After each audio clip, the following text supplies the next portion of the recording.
Ma'am Joanna, live po ulit sa DCXL. Salamat po. Magandang umaga sa inyo. Good morning! Magandang umaga, Sir Ricky, Opo, mula opo. sa Sarangani Province. Opo, makikibalita lang kami sa ano na po ba ang update natin, lalo po sa mga kababayan nating nung huli nating pag-uusap, nasa mga tent pa rin sa labas, ma'am. Opo, we bring good news kasi po at least ang GLAN Sarangani Province, 15 barangay na po ang fully restored ang power supply, Yun. habang ang 13 barangay sa naiwan partially ay nasa 90 to 98% na po. At least malaking ginhawa po ang pagkakaroon uli ng kuryente.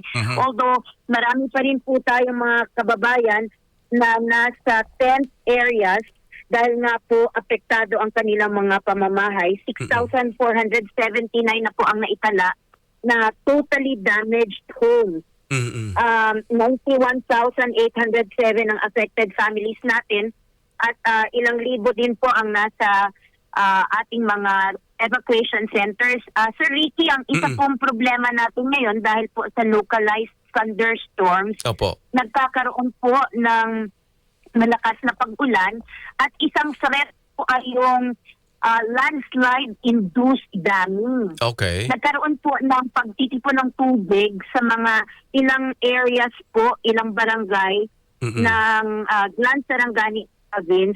Kaya nag-issue na po kami ng flood advisory dahil nung pag-assess po ng mga tropa ng OCD, FIVOX, MGB, BFP, kasama na rin po ang Provincial Disaster Risk Reduction Office, nagkaroon po ng assessment na hindi po safe yung mga areas malapit po doon dahil nga po baka magkaroon ng flash flood. Okay. So yung sa Alegado, Calpidong, Isaya, pati na yung sa Sufa Tubo na mga barangay, binigyan na po sila ng advisory na lumikas na.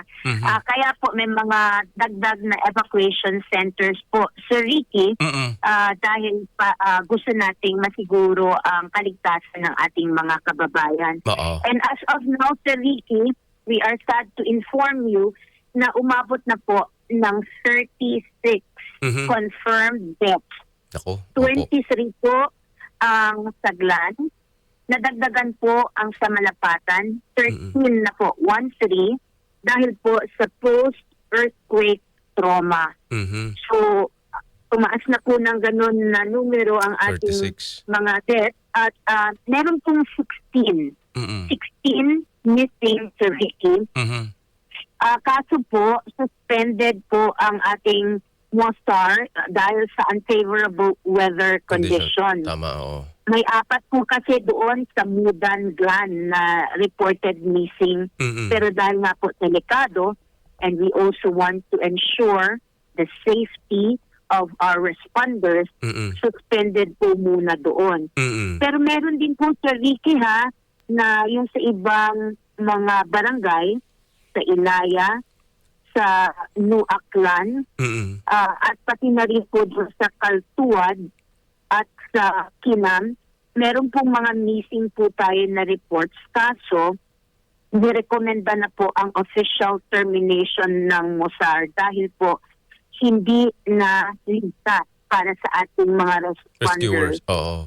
ang area. Opo. So, ganun po ang sitwasyon dahil nga rin po sa localized thunderstorms, yung mga tent cities po natin at yung mga nasa evacuation areas, nakakaranas din po ng dagdag na permisyo dahil nga po sa pagbaha. Opo.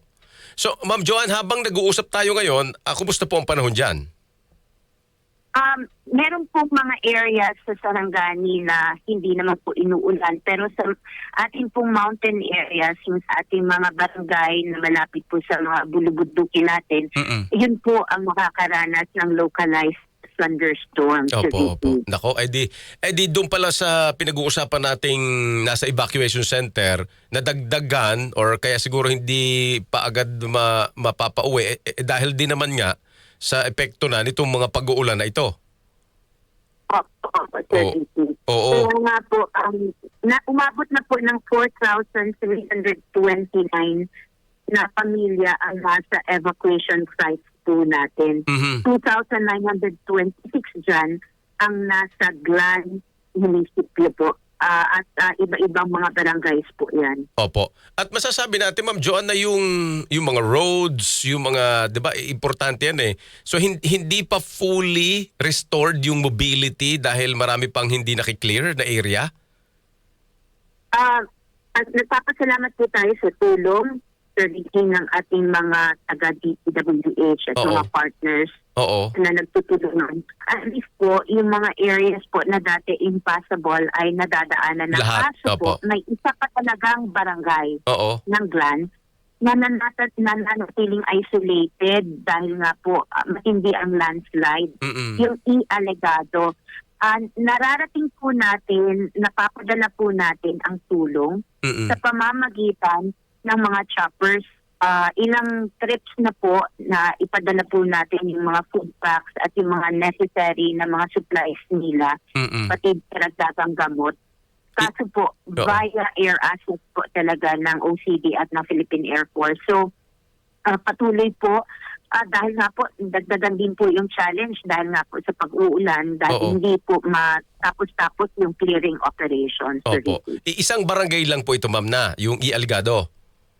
Opo. Oo. At least yung iba naman po, passable na, accessible na, kaya nakakapadala na po tayo ng tulong Ay, sa very good. kanila. Very good. At nagsisimula na rin po pala, Sir Ricky, yung plano para sa rehabilitation and recovery. So Opo, dyan na opo. po tayo. No? So we're moving from the relief operations to rehabilitation and recovery.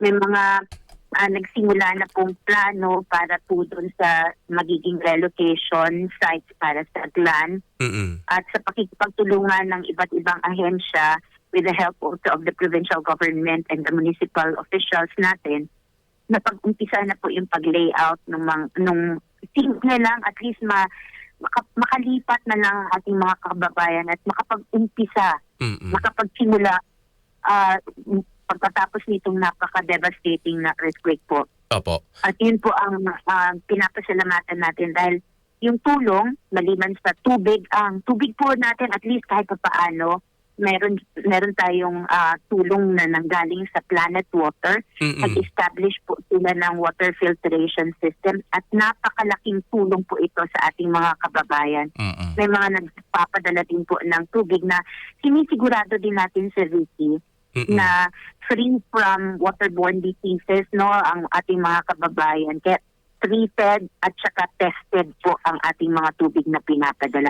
So Oo. yun na lang po talaga ang challenge ngayon kung paano makapagsimula Opo. muli ang ating mga kababayan. Yung mga kaibigan ko na taga Jensan, Ma'am Joan, ang sinasabi nila hanggang ngayon, they're experiencing aftershocks after nga nung malakas na lindol.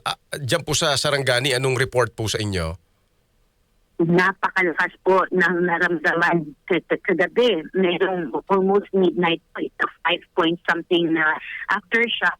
At sunod-sunod po actually ang aftershock, Sir Iki. At yan naman po ang bilang sa ating mga partners from PHOX na expected po talaga na tuloy ang aftershocks dito. Yes.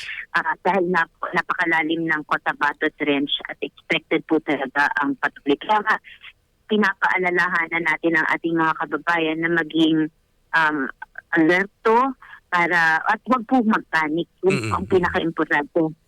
That's right. At makinig lagi sa atin sa mga abiso, sa mga ganitong updating. Opo. So, Ma'am Joan, tama ba na yung local at international flights visit sa inyo ay nakasuspend for now? Nagpapasalamat tayo dahil sa agarang respond po ng ating taap. Nagtulungan po, nag-resume na po ang flights dito sa Jensan International Airport po. Pero, well, ang latest ko rin dyan, at least ito'y sa Jensan, yung dapat may flight yung mga kasama kasi ang amin pong international conference ng Philippine Sociological Society ay sa Jensan, parang may abiso ang isang airline na ang basa nung mga kasama namin, nagbabawas ng mga flight papunta dyan. Oo, it's either rebooking or either... Opo. Sa Sarangani ba, ma'am, anong information nyo dyan? Ang pasok naman po ng mga flights is via the General Santa City International Airport. Yes.